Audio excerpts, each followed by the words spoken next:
Last வீடியோல சொன்ன மாதிரி நம்ம பார்க்க போற டாபிக் என்ன அப்படின்னு பார்த்தீங்கன்னா ஆசிட் பேசஸ்.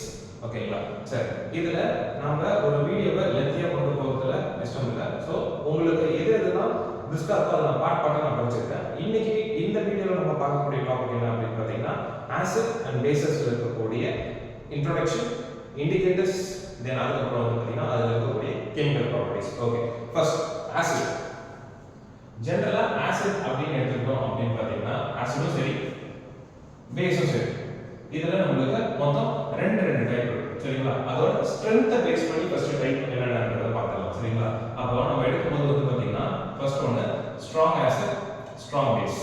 ஓகே, அதே மாதிரி வந்து பார்த்தீங்கன்னா உங்களுக்கு செகண்ட் ஒன்று என்ன இருக்கும் அப்படின்னா weak acid and then weak base.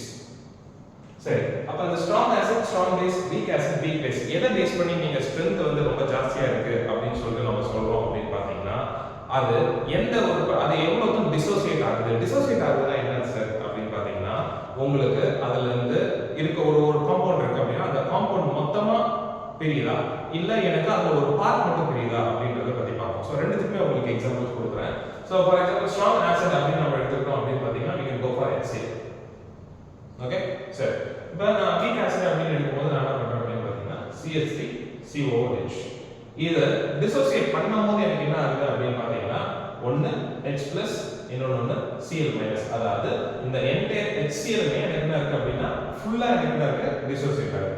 ஆனால் இந்த CH3COOH எடுத்தோம் அப்படின்னா இது எப்படி டிசோசியேட் ஆகுது அப்படின்னு பார்த்தீங்கன்னா CH3COO- and then H+.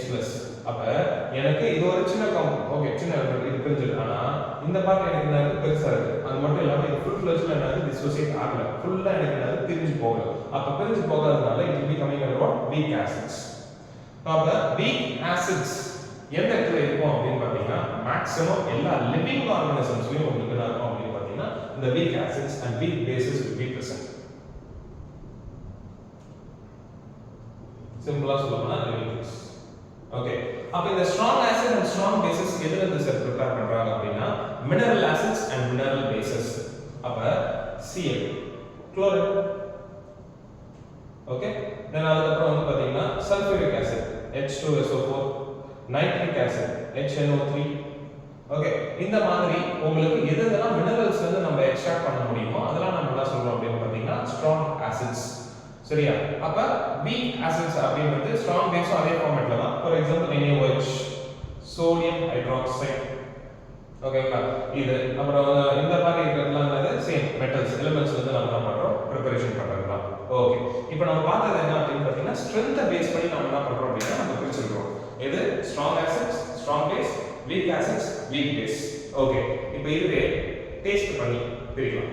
அப்பயும் பிரிக்கும்போது வந்து பாத்தீங்கன்னா உங்களுக்கு எப்படி இருக்கும் அப்படின்னு பாத்தீங்கன்னா ஆசிட்ஸ்க்கு உங்களுக்கு சோர் டேஸ்ட் இருக்கும், பேசஸ்க்கு உங்களுக்கு என்ன இருக்கும் அப்படின்னா பிட்டர் டேஸ்ட் இருக்கும். சார், அப்ப நான் வந்து எல்லா ஆசிட்ஸும் பேசஸும் வந்து பாத்தீங்கன்னா நான் நாக்கில் போட்டு செக் பண்ணி பார்க்கலாமா, டேஸ்டா இருக்குமா அப்படின்னு பாத்தீங்கன்னா இல்ல. வெறும் வீக் ஆசிட்ஸ் மட்டும் தான் நம்மளால என்ன பண்ண முடியும். நம்ம அதுக்கு போட்டு weak bases and weak acids அதை நம்ம செக் பண்ண முடியும்.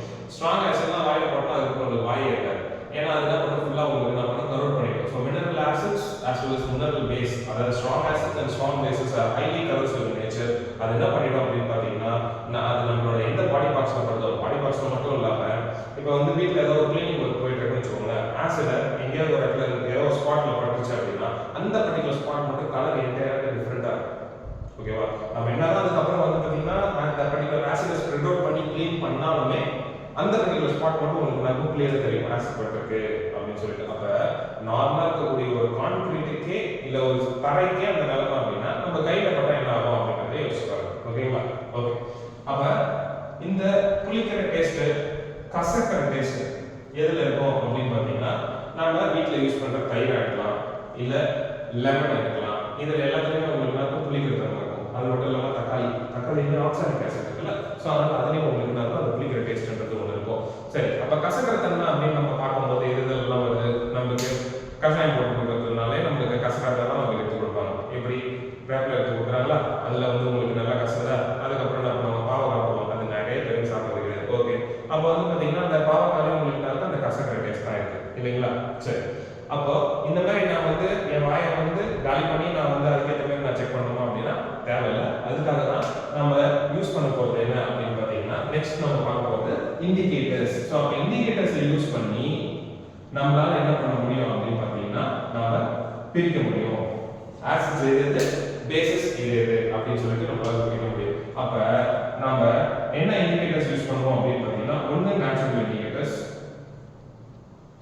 இன்னொன்று சிந்தடிக் இண்டிகேட்டர்ஸ். ஓகே சரி. அப்ப நேச்சுரல் இண்டிகேட்டர்ஸ் அப்படின்னு எடுத்துக்கிட்டோம்னா எதெல்லாம் நம்ம நேச்சுரல் இண்டிகேட்டர்ஸ், நம்ம வீட்ல நிறைய இருக்கு நேச்சுரல் இண்டிகேட்டர்ஸ்லாம் சரியா. அது எப்படி அப்படின்னு பார்த்தீங்கன்னா இப்போ உங்களோட ட்ரெஸ்ல வீட்ல அம்மா வந்து நல்லா சாப்பாடு சூப்பரா செஞ்சிருக்காங்க, கிரேவிலாம் செஞ்சிருக்காங்கன்னு வச்சுக்கோங்க. அந்த கிரேவி நம்ம ட்ரெஸ்ல பட்டுருச்சு. அப்ப அடுத்தது என்ன பண்ணுவாங்க, அதை எடுத்து போய் துவைக்க போடுவாங்க. அப்ப துவைக்க போகும்போது என்ன ஆகும் அப்படின்னு பார்த்தீங்கன்னா சோப்பு போடுறதுக்கு முன்னாடி வரைக்கும் கரை லைட்டா இருக்கிற மாதிரி தெரியும். சோப் போட்ட உடனே இன்னமும் வந்து பார்த்தீங்கன்னா நம்ம செம்மண்லயோ இல்லை வந்து பார்த்தீங்கன்னா களிமண்லையும் போட்டு முக்கியத்த மாதிரி தேய்ச்ச மாதிரி இருக்கும் அழுகு. அந்த பர்டிகுலர் கிரேவி எடுத்து பார்க்க மாட்டோம். அது என்ன ரீசன் அப்படின்னா அதுல இருக்கக்கூடிய மஞ்சத்தூள். கிரேவில கண்டிப்பா மஞ்சத்தூள் போட்டிருப்பாங்களா? ஓகே. அப்ப மஞ்சத்தூள்ன்றது ஒரு டைப் ஆஃப் நேச்சுரல் இண்டிகேட்டர்ஸ். வேற என்னென்னலாம் சார் நேச்சுரல் இண்டிகேட்டர்ஸ் இருக்கு அப்படின்னு பார்த்தீங்கன்னா நான் உங்களுக்கு வந்து visual indicators and olfactory indicators சொல்லிட்டு ரெண்டா பிரிப்பாங்க. அதுல அந்த விஷுவல் இண்டிகேட்டர்ஸ் நம்ம கண் பார்வை நம்ம பார்த்து இண்டிகேஷன் நம்ம பண்றதுன்றது விஷுவல் இண்டிகேட்டர்ஸ் சொல்லுவோம். இப்ப கண் பார்வை இல்லாதவங்க அப்ப அவங்க என்ன பண்ணுவாங்க அப்படின்னு பார்த்தீங்கன்னா வாசனை. ஓகேவா? அப்ப முகத்தை பார்த்து அவங்க என்ன பண்றாங்க அப்படின்னு பார்த்தீங்கன்னா அவங்களால எடுக்க முடியும். ஏன்னா கண் பார்வை இல்லாதவங்களால என்ன பண்ண முடியாது, கண்ணை பார்த்து அவங்களால என்ன பண்ண முடியாது, ஜட்ஜ் பண்ண முடியாது ஆசிட் எது பேசிஸ் எது. ஸோ அப்ப இந்த ரெண்டுத்தையும் நம்ம பார்க்க போறோம். அப்ப டர்மரிக் அப்படின்னு எடுக்கிறது அது என்ன கலர்ல இருக்கும்? எல்லோ கலர்ல. ஆசிட்ல போட்ட கலர் மாறுமா? மாறாது. சரி. அப்ப வேற எதுல போட்டா கலர் மாறும்? பேஸ்ல போட்டோம்னா கலர் மாறும். நான் உங்ககிட்ட இப்ப என்ன சொன்னேன் அப்படின்னா இங்க கிரேவி பட்டுச்சு, அதை எடுத்து போயிட்டு துவைக்க போடுறோம். சோப் போடும்போது அது கலர் ரொம்ப டார்க் கலரா மாறுது. என்ன ரீசன் அப்படின்னா சோப் வந்து பாத்தீங்கன்னா இட்ஸ் பேஸ். சோப் வந்து என்னது? பேஸ். அப்ப அது இண்டிகேட்டர் கூட ரியாக்ட் ஆகும்போது உங்களுக்கு என்ன ஆகும் அப்படின்னா உங்களுக்கு பிரவுன் கலர் கிடைக்கும். Turmeric powder colour yellow colour தானே. அப்ப ஆசிட் கூட போட்டா எல்லாரும் அதே எல்லோ கலர் தான். கலர் சேஞ்ச் ஆகாது. பேஸ் ஆகியன்றது நம்ம ஈஸியா செக் பண்ணிடலாம். ஓகேங்களா? சரி. இது இல்லாம இது வந்து நேச்சுரல் இண்டிகேட்டர்ஸ்ல இந்த டர்மரிக் பவுடர் வந்துச்சு. இது இல்லாம நான் என்ன சொல்றேன் ஆல்ஃபாக்டரி இண்டிகேட்டர்ஸ் அப்படின்னு சொல்லிட்டு சொன்னேன் இல்லையா. அந்த ஆல்ஃபாக்டரி இண்டிகேட்டர்ஸ்ல நம்ம யூஸ் பண்ண போறது என்ன அப்படிங்கறத பார்ப்போம். வெங்காயம். சரியா? அந்த வெங்காயம் இருக்கு இல்லையா, ஆனியன் பீஸ். ஸோ அதை எடுத்து ஆசிட் ஒரு வாட்டர் பாட்டில் ஒரு டப்பால வச்சுருக்காங்க, பேஸ் ஒரு டப்பால வச்சுருக்காங்க. நான் என்ன பண்ணுறேன் ஆசிட் டிப் பண்ணி எடுக்கிறேன். வாசனை அப்படியே வாசனை போகாது. பேஸ்ல போட்டு எடுக்கும்போது அதோட வாசனை போயிடும். அப்ப நீங்க எந்த ஒரு ஆல்ஃபாக்டரி இண்டிகேட்டர்ஸ் எடுத்தாலும் vanilla essence, clove oil, so இது மூணுத்தையுமே நம்ம என்ன பண்ண போறோம் அப்படின்னு பார்த்தீங்கன்னா சிந்தடிக் இண்டிகேட்டர்ஸ் தான் யூஸ் பண்ணுவாங்க. அப்ப என்ன நேச்சுரல் இண்டிகேட்டர்ஸ் தான் யூஸ் பண்றாங்க. அப்ப அதை எடுத்து நம்ம என்ன பண்றோம் அப்படின்னா ஆசிட்டை டிப் பண்ணும்போது எந்த வாசனை சேஞ்ச் உங்களுக்கு அந்த ஸ்மெல் சேஞ்ச் ஆகவே ஆகாது, அதே ஸ்மெல் இருக்கும். ஆனா பேசிஸ்ல டிப் பண்ணும்போது என்ன ஆகும் அப்படின்னு பார்த்தீங்கன்னா உங்களுக்கு அந்த ஸ்மெல் போயிடும். ஓகே சரி. இப்போ அடுத்தது என்ன இருக்கு அப்படின்னா சிந்தடிக் இண்டிகேட்டர்ஸ். சிந்தடிக் இண்டிகேட்டர்ஸ் அப்படின்னு எடுத்துக்கிட்டோம் அப்படின்னு பார்த்தீங்கன்னா என்னென்னலாம் வரும் அப்படின்னு பார்த்தீங்கன்னா ஃபினாப்தலின். ஓகேவா? ஃபினாப்தலின்றது எப்படி இருக்கும் அப்படின்னா நார்மலா நம்ம வீட்ல தண்ணி இருக்குல்ல கலர்லெஸ்ஸா அதே மாதிரி தான் இருக்கும். அப்ப ஃபினாப்தலினை சின்ன கொஞ்சோண்டு ஒரு டிராப் எடுத்து நான் என்ன பண்றேன் அப்படின்னா ஆசிட்ல போடுறேன். ஆசிட் கலர் சேஞ்ச் ஆகாது. ஆனா பேஸ்ல போட்டா அது என்ன கலர் ஆகும் அப்படின்னு பார்த்தீங்கன்னா பிங்க் கலரா மாறும். பேஸ்ல போடுறேன். ஓகே சரி. அடுத்தது methyl orange. Methyl orange sir methyl orange அப்படின்றீங்க. அப்ப அது வந்து நேச்சுரல் இண்டிகேட்டர்ஸ்ல வராதா? இல்ல, அது சிந்தடிக். சரியா? அப்ப அது என்ன கலரா இருக்கும் அப்படின்னு பாத்தீங்கன்னா உங்களுக்கு ஆரஞ்சு கலர்ல இருக்கும். இப்ப ஆஞ்சநேயர் குங்குமம்லாம் இருக்கும் இல்லையா, ஸோ கிட்டத்தட்ட அதுதான் நம்ம ஃபிளாக்ல இருக்கு இல்லைங்களா, இந்தியன் ஃபிளாக்ல ஆரஞ்சு அந்த கலர். ஓகே. அப்ப அந்த கலரை இருக்கிறது நான் ஆசிட்ல போட்டேன் அப்படின்னா ஆசிட் கலர் சேஞ்ச் ஆகாது, பேசஸ் எல்லோ கலரா மாறும். ஓகே. மீதைல் ஆரஞ்சு பேசஸ் என்ன பண்ணும்? எல்லோ கலரா மாறும். இப்போ நம்ம இது வரைக்கும் பார்த்த வரைக்கும் எல்லாமே பார்த்ததுல என்ன ஆகுது அப்படின்னு பார்த்தீங்கன்னா உங்களுக்கு acid does not change the colour, ஆனா பேஸ் வந்து என்ன பண்ணுது அப்படின்னா கலர் சேஞ்ச்ன்றது ஒன்று கொடுக்குது. ஓகே. முக்கியமான ஒரு நேச்சுரல் இண்டிகேட்டர் அது வந்து இன்னும் சொல்லல. ஸோ அதை பற்றி தான் நம்ம பார்க்க போகிறோம். சரிங்களா? அப்போ அது என்னது அப்படின்னா litmus solution. So litmus solution அப்படின்றது என்ன அப்படின்னு பார்த்தீங்கன்னா ஒரு சில லிச்சன் பிளான்ட்ல இருந்து நம்ம எக்ஸ்ட்ராக்ட் பண்ணக்கூடிய ஒரு டைப் ஆஃப் சொல்யூஷன் தான் லிட்மஸ் சொல்யூஷன் அப்படின்னு சொல்லிட்டு சொல்றோம். சரிங்களா?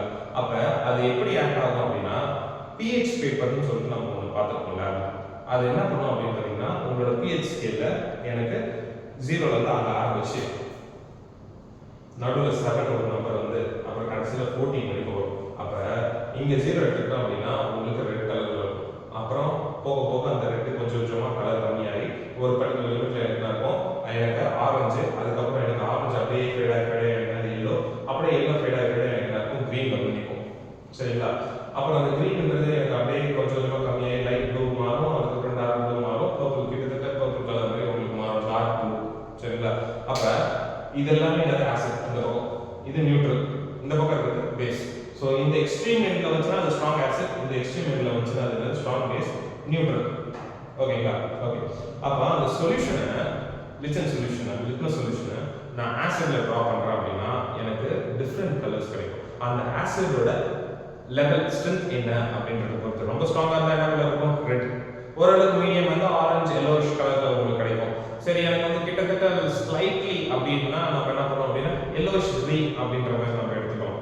சரிங்களா? இப்போ ஒரு பேஸ்ல நான் டிப் பண்றேன், அந்த டிராப் இன்சர்ட் பண்றேன். அப்ப எனக்கு என்ன ஆகும் அப்படின்னு பாத்தீங்கன்னா ரொம்ப ஸ்ட்ராங்கா இருந்தா கிட்டத்தட்ட டார்க் ப்ளூ நேவி ப்ளூ கலர்ல உங்களுக்கு கிடைக்கும். அதுக்கப்புறம் அது நான் கொஞ்சம் கொஞ்சமா கம்மியாக தட் மீன்ஸ் பேசிக்கோட ஸ்ட்ரென்த் கம்மியாச்சு அப்படின்னா அது என்ன ஆகும் அப்படின்னு பாத்தீங்கன்னா உங்களுக்கு கலர் என்ன ஆகும் அப்படின்னா ப்ளூஷ் கிரீன் அப்படின்ற மாதிரி கிட்டத்தட்ட நியூட்ரல் கிட்ட வச்சா ப்ளூஷ் கிரீன் கிட்ட வந்துடும்.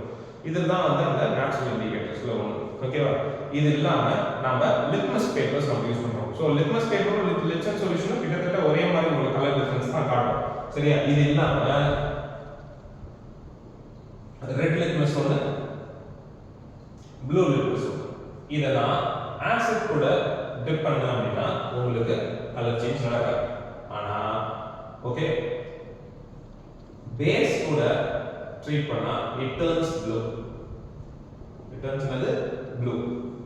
இதுவே ப்ளூ லிட்மஸை நான் ஆசிட்ல டிப் பண்ண அப்படின்னா அது ரெட் கலரா மாறும். ஆனா பேஸ்ல டிப் பண்ணும்போது எனக்கு என்ன ஆகாது, எனக்கு கலர் சேஞ்ச் நடக்காது. ஓகேங்களா?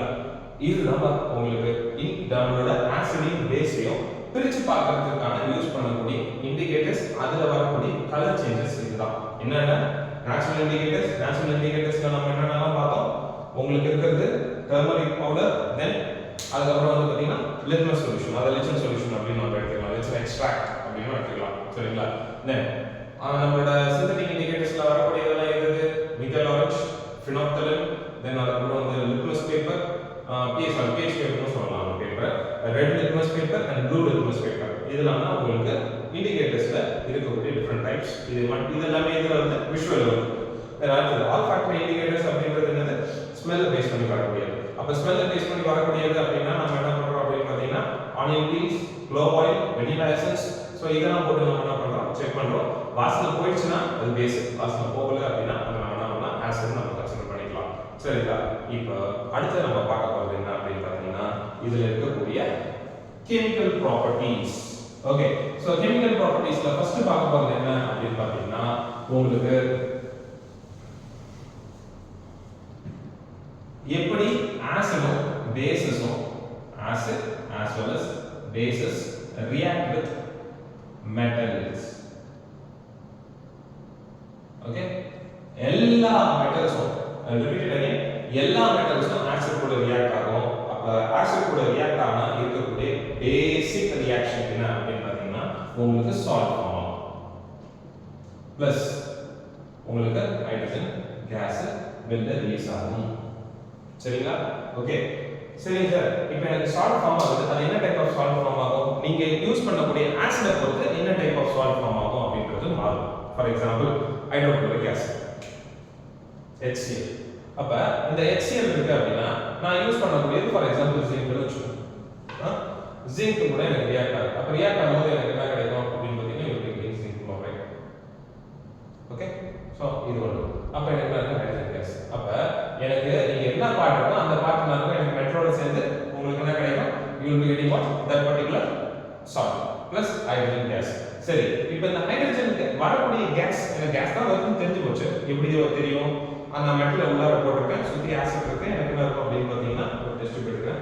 அந்த டெஸ்ட் டியூப்ல நான் ஆசிட் ஃபில் பண்ணிருக்கேன். உள்ளார நான் என்ன பண்றேன்? மெட்டல் பீஸை போட்டேன். அப்ப போடும்போது என்ன ஆகும் அப்படின்னு பார்த்தீங்கன்னா அது சுத்தி எனக்கு என்ன இருக்கும்? கேஸ் வருதுன்னு சொல்லுது. ஓகே, அப்ப ஏதோ கேஸ் வெளில வருது அப்படிங்கிறது தெரியும் இல்லைங்களா? புரியுதுங்களா? அப்ப வரக்கூடிய கேஸ் ஹைட்ரஜன் கேஸா இல்லையா எப்படின்றது நீங்க கன்ஃபார்ம் பண்ணுவீங்க அப்படின்னு பாத்தீங்கன்னா ரொம்ப சிம்பிள்.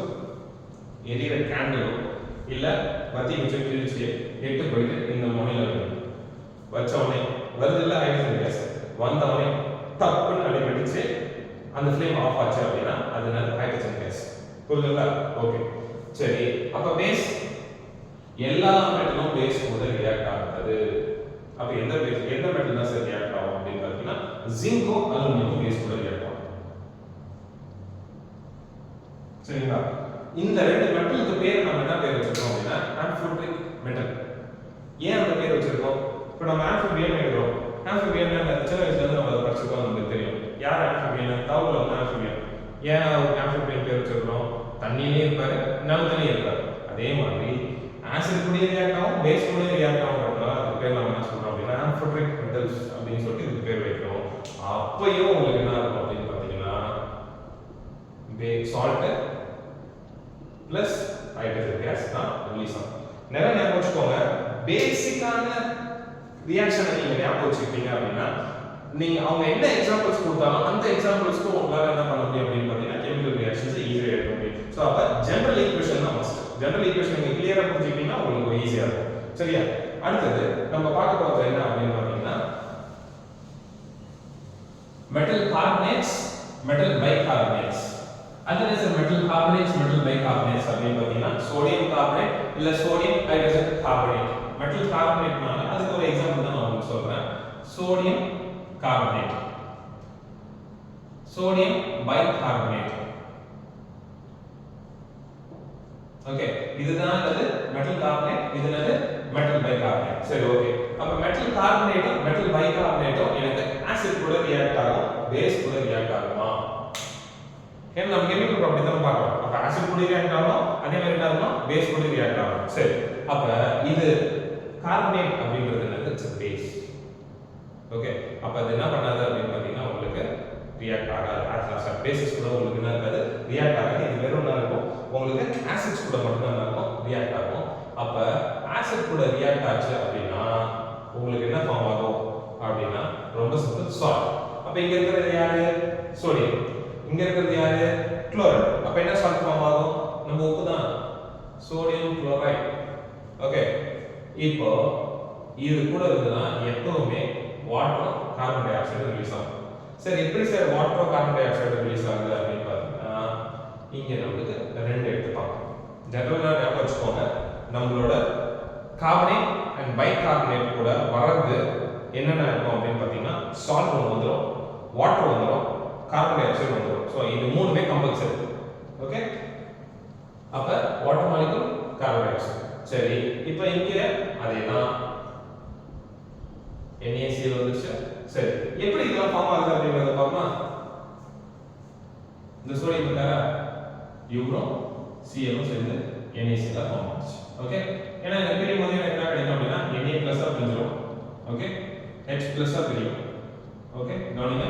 அதுக்கு அப்புறம் இது CO2 ஆ இருக்கும். அதுக்கு அப்புறம் எனக்கு என்ன இருக்கு? O- எனக்கு இது தனியா இருக்கும். புரியுதுங்களா? O2- அப்படினு வருது. இதனால தான் எனக்கு முடியாது. அப்ப இந்த HCl எனக்கு எப்படி தெரியும்? H+ அதுக்கு அப்புறம் என்ன எனக்கு Cl-. சோ இவங்க ஒண்ணா போய்டுவாங்களா? ஓகே, இவங்க ரெண்டு பேரும் கிளம்பி போயிட்டாங்க. அப்ப மீதி என்ன இருக்கும்? இங்க இருக்கிற H+, இங்க இருக்கிற H+, இதுதான் எனக்கு வாட்டரோட சேர்ந்து வெளில போயிடுது. H2O எனக்கு வெளில போயிடுது. மீதி எனக்கு என்ன இருக்குது? கார்பன் டை ஆக்சைடு கம்பவுண்ட் இருக்கிறதுனால அது பறந்து ஓடிடுது. ஏன்னா கேஸ் இல்லையா? ஓகே, அப்ப எனக்கு இதெல்லாம் தான் ஃபார்ம் ஆகும்.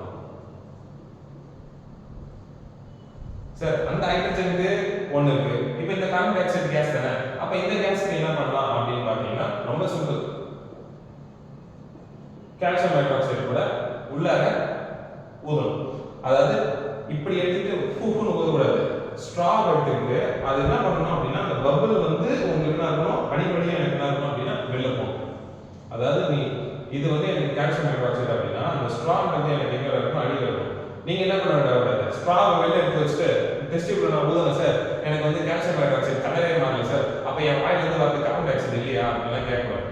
ஏன்னா உங்களுக்கு மேல இருக்கக்கூடிய சுகர் ரியாக்ட் ஆகாது, உள்ளுக்குள்ளார போய் வெளில வரும்போது ஏன்னா கேஸ் எல்லாம் இருக்கும், உள்ளுக்குள்ளார இறக்காது. ஏன்னா உள்ளார லிக்விட் இருக்கு, ஸோ உள்ளார போகாது. அதுக்காக நீங்க என்ன பண்றீங்க? ஸ்ட்ரா வச்சு இது பண்ணி உள்ளார பபிள்ஸ் அனுப்பும்போது இந்த பபிள்ஸ் வெளில வரும்போது உங்களுக்கு இருக்கும் இந்த கலர் இருக்கும், மாறி இருக்கு.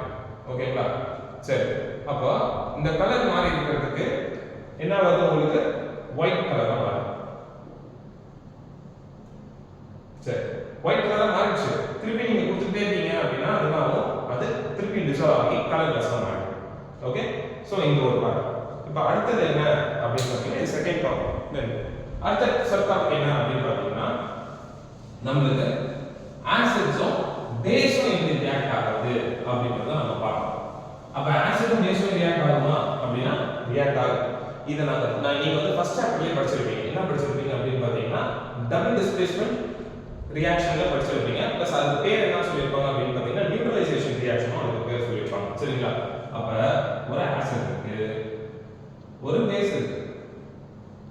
ஒரு ஆசிடும் பேஸும் ரியாக்ட் ஆனா உங்களுக்கு ஃபார்ம் ஆகிறது சால்ட் பிளஸ் வாட்டர்.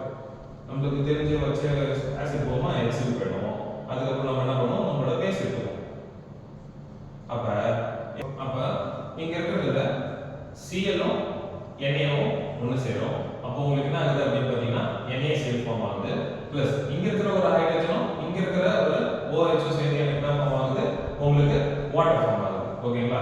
இதுதான் பேசிக்கா உங்களுக்கு ஒரு ஆசிடும் ஒரு பேஸும் ரியாக்ட் ஆகும்போது உங்களுக்கு நடக்கக்கூடியது. ஓகே, என்ன நடக்குது? உங்களுக்கு ஒரு சால்ட் ஃபார்ம் ஆகுது பிளஸ் வாட்டர் ஃபார்ம் ஆகுது. அதாவது ஒரு ஆசிடோட அசிடிட்டியும் ஒரு பேஸோட பேசிசிட்டியும் உங்களுக்கு என்ன இருக்கு அப்படின்னா கம்மியாகுது. அப்ப கம்மியாகும்போது யார் இதை கம்மி பண்றா? ஆசிடோட அசிடிட்டியை பேஸ் கம்மி பண்ணுது. பேஸோட பேசிசிட்டி என்ன பண்ணுது அப்படின்னா ஆசிட் என்ன பண்ணுது அப்படின்னா கம்மி பண்ணுது. அப்ப கம்மி பண்றதுனால தான் இதுக்கு என்ன சொல்றாங்க அப்படின்னு பார்த்தீங்கன்னா நியூட்ரலைசேஷன் ரியாக்ஷன். சரியா? இந்த நியூட்ரலைசேஷன் ரியாக்ஷனோட கிட்டத்தட்ட சப் டாபிக் மாதிரி தான் அடுத்து இருக்கக்கூடிய ரெண்டு ரியாக்ஷன் நம்ம பார்க்க போறோம். அதுல யாரு இதுல நம்ம எடுக்க போறோம் அப்படின்னு பார்த்தீங்கன்னா ஒன்னு மெட்டல் ஆக்சைடு, இன்னொன்னு நான் மெட்டாலிக் ஆக்சைடு. ஓகேங்களா? சரி, அப்ப மெட்டாலிக் ஆக்சைடு அப்படின்னா என்ன அப்படின்றத ஜெனரலா நம்ம zinc oxide, okay, aluminium oxide இந்த மாதிரி இருக்கக்கூடியதா நம்ம சொல்லுவோம் மெட்டாலிக் ஆக்சைடு அப்படின்னு சொல்லுவோம். அப்ப மெட்டாலிக் ஆக்சைடோட கேரக்டர் என்ன அப்படின்னு பாத்தீங்கன்னா they are considered as base. Non-metallic oxides are considered as acids. அவங்க கிட்டத்தட்ட வந்து ஒரு ஆசிடோட ஸ்ட்ரெngth தான் இருக்கும், நேச்சர் தான் இருக்கும். சரிங்களா? அதுக்கு எக்ஸாம்பிள் நான் சொல்லலாம் அப்படின்னா நம்ம பண்ணக்கூடிய எமிஷன்ஸ், வண்டியில இருந்து வரக்கூடிய எமிஷன்ஸ்லாம் இருக்கு இல்லைங்களா? அப்ப அதெல்லாம் வந்து சுத்தி நம்மளோட அட்மாஸ்பியர்ல இருக்கு. மழை பெய்யுது. அப்ப மழை பெய்யும் போது என்ன ஆகுது அப்படின்னு பாத்தீங்கன்னா அந்த மழை தண்ணி வந்து உங்களுக்கு என்ன இருக்கும் அப்படின்னு பாத்தீங்கன்னா அந்த மழை தண்ணி வரது தண்ணி H2O சேர்ந்து பிளஸ் CO2 சேர்ந்து எனக்கு அதுக்கான கன்சர்ன் ஆசிட்ஸ் தான் உங்களுக்கு என்ன ஃபார்ம் ஆகும். அதே மாதிரி SO2 இருக்கும், தென் அதுக்கப்புறம் NO2 இருக்கும். இந்த மாதிரி எல்லாமே உங்களுக்கு அதுக்கான கன்சர்ன் ஆசிடா ஃபார்ம் ஆகும். சரி, அப்ப ஒரு பேஸ் ஆசிட் கூட ரியாக்ட் ஆகும், பேஸ் கூட ரியாக்ட் ஆகும். ஒரு பேஸும் ஆசிடும் தான் ரியாக்ட் ஆகும். அப்ப ரியாக்ட் ஆகிற பட்சத்துல சேம் ஒரு ஆசிட் பேஸ் ரியாக்ட் ஆனா உங்களுக்கு என்ன இருக்கும்? Salt plus water. அதே மாதிரி ஒரு ஆசிட் எது கூட ரியாக்ட் ஆகும்? பேஸ் கூட தான் அகைன் ரியாக்ட் ஆகும். உங்களுக்கு என்ன கிடைக்கும்? சால்ட் பிளஸ் என்ன உங்களுக்கு வாட்டர் உங்களுக்கு கிடைக்கும். சரிங்களா? சோ இந்த வீடியோல இருக்கக்கூடிய டாபிக் தட்ஸ் மீதி இருக்கக்கூடிய டாபிக்கை நம்ம என்ன பண்றோம் அப்படின்னா அடுத்த வீடியோல நம்ம கண்டிப்பா